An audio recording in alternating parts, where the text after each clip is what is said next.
Simon Birmingham is the Finance Minister. He helped put the budget together and he joins us now to go through it. How are you, mate?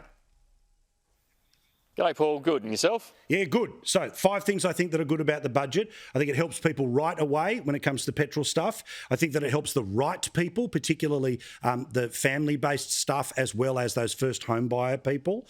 I think it helps people get a job, more people get into the trades. I love the money for defence, and it sets the perfect battle lines for the election, okay? So now let's get to some detail. Now, there's a couple of assumptions I want to get to here, including company tax. So company tax is currently $90 billion. Next year it's $87 billion, but then the year after it goes up to $103. Why will companies be bigger and able to pay more tax in 2 years' time? Paul, that's the dividend of economic growth. Now, crucially, what we've done in terms of often as a government, we get more company tax receipts when commodity prices are higher.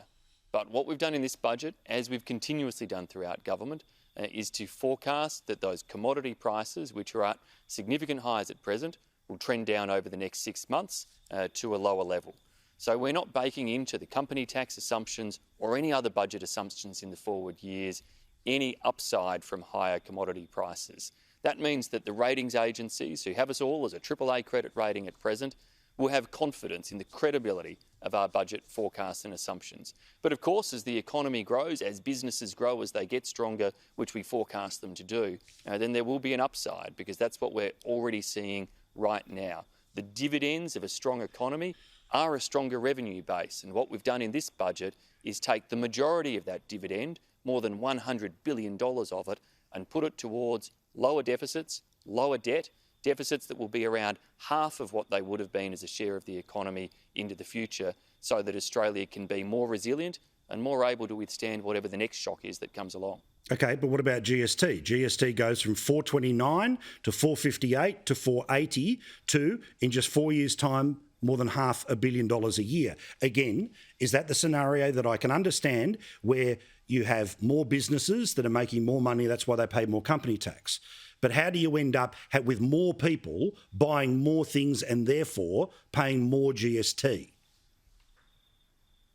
Paul, so there are a few different factors driving that. Of course, right now this year we're dealing with a higher inflation environment, and although that comes down over the next few years to be back within the target inflation bands, that's still going to be slightly higher inflation than we've had in recent years. That higher inflation does mean that of course GST receipts are positively impacted by that. That's why it's so important that we do see even higher wages growth, which we've got forecast throughout those years. So real wages growth being realised for Australians. The opportunity from that will be complemented by our income tax cuts, the next stage of those coming in. If our government is re-elected, Australians will see the 37 cent in the dollar income tax bracket eliminated.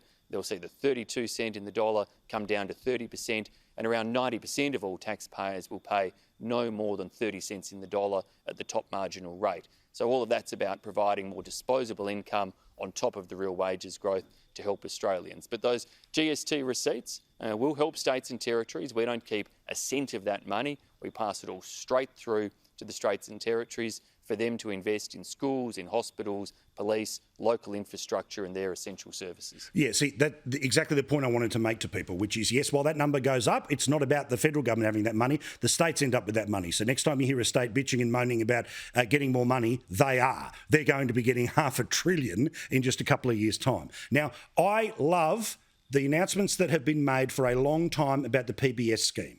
I think this is so important, the pharmaceutical benefits scheme, to put drugs that would have otherwise cost thousands and turn them into just dozens of dollars per dose. The Treasurer mentioned that tonight. Roll the tape. We have approved more than 2,800 new or amended listings on the PBS. That is nearly one every day. Tonight, I announce the listing of Trovelvy for a rare form of breast cancer, saving patients up to $80,000 per treatment.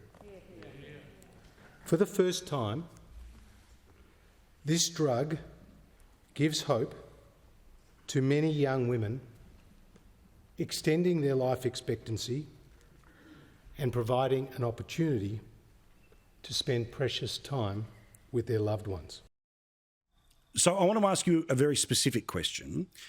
Is there something very small, very personal to you that you're proud of that you've been able to deliver in the budget? Because I know that when the Health Minister's been able to get a specific drug listed, that's something special. Obviously, you're a senator for South Australia, so I'm sure there's a road or something like that. But what's the one little thing in there that's not going to be in the coverage, but you're proud to have been able to do with this power and in high office? Thanks, Paul. Look, I think probably most importantly over the last couple of years, because we've done it again in this budget, is the support around mental health and very targeted support to make sure that it's there for young Australians. But I think importantly as well, there have been measures there to support young women, particularly postnatal support around mental health. I've known people who've needed that sort of assistance, and I know that it's just so crucial that those services are there. And I guess the result that we're able to achieve from budgets like this is that we can responsibly invest in those sorts of services, in mental health, in medicines for Australians, in making those tangible differences that make Australia one of the best countries in the world to live in. In so many other parts of the world, you don't get medicines as cheaply as Australia can provide the best medicines. You don't get access to leading mental health services. You don't get the type of things that we are so lucky to have, but we can only have them because we can afford them as a country, and for that is why we've got to keep our economy so strong. Last one, Ichwe Albo and his Shadow Treasurer, they did their homework. They were in the lockup, filling out all the papers, got out the calculator. This was their hot take. This is what he just released on Twitter. Roll the tape. G'day, I'm in the budget lockup and I'm here with my Shadow Treasurer, Jim Chalmers. And what this budget represents is, again, after almost a decade in office, they want a second decade, but with falling wages and with $1 trillion of debt with nothing to show for it. That's right, Anthony. It's a bit more like a pamphlet than a plan, and the thanks that Australians get after all that they've been through the last couple of years. And there's another feature of this budget they don't want you to know about. So there's a cash splash in their political desperation before the election, but buried in these budget documents is $3 billion at least in secret cuts after the election. This is the thanks that people get. Let's deal with the cuts bit. What the hell are they talking about? Well, Paul, I have not the faintest idea, because there are absolutely no such things to be found either in the document, buried or otherwise. We've been very transparent in this budget. What we've done is bank most of the dividends of a stronger economy into having lower deficits in the future. But we've been clear about where we're investing in small business, in skills, in national security, crucially, and in supporting the essential services and cost of living relief. But that was a pretty pathetic and shallow exercise there. Now, Anthony Albanese is going to have his chance on Thursday night. Jim Chalmers has said the Labor Party is going, if they win the election, to have another budget this year.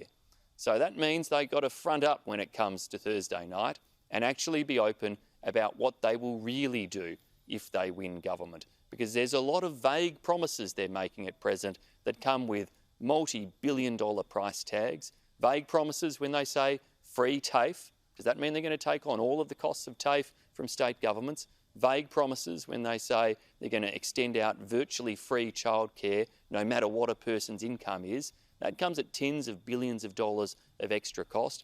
There are vague promises around raising the rate of JobKeeper or expanding paid parental leave even beyond what we've managed to do as a government. So are they going to do all of these things? Are they fair dinkum about it? And if so, how much more is the debt going to be, or how much higher are the taxes going to be? These are the tests that Anthony Albanese has to answer on Thursday night if he and Jim Chalmers are being fair dinkum about the fact they intend to bring down a budget, presumably within weeks of winning an election, were that to happen.